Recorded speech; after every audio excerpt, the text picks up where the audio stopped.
What makes you, you? Is it your memories, your body?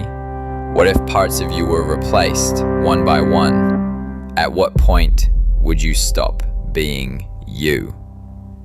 This isn't just a modern question. The ancient Greeks obsessed over it, and they told a story about a ship. This is the legendary Ship of Theseus, the hero who saved Athens. The people of Athens loved this ship so much, they decided to preserve it forever as a monument. But there was a problem. Wood rots.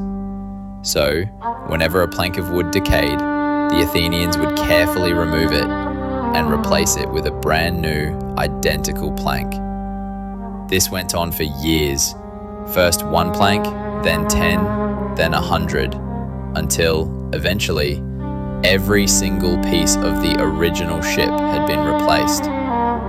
So here's the question. Is this still the Ship of Theseus? Think about it.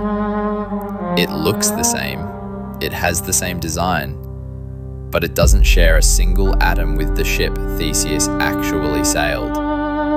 If you say, yes, it is, then when did it stop being the original?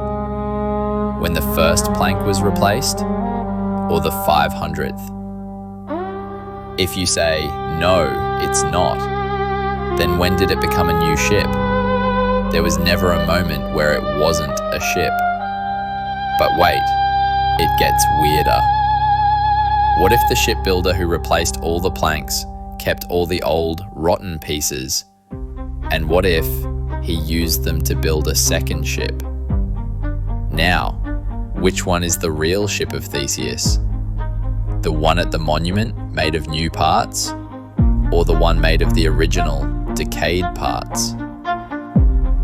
This paradox isn't really about ships, it's about identity. Your body replaces almost all its cells every few years. You change your opinions, your habits, your hair. So, what part of you is the real you? What holds your identity together? I don't have the answer. Maybe there isn't one simple answer. What do you think? Which ship is the real one? Let me know your thoughts in the comments below. And if you like asking big questions, subscribe for more paradoxes.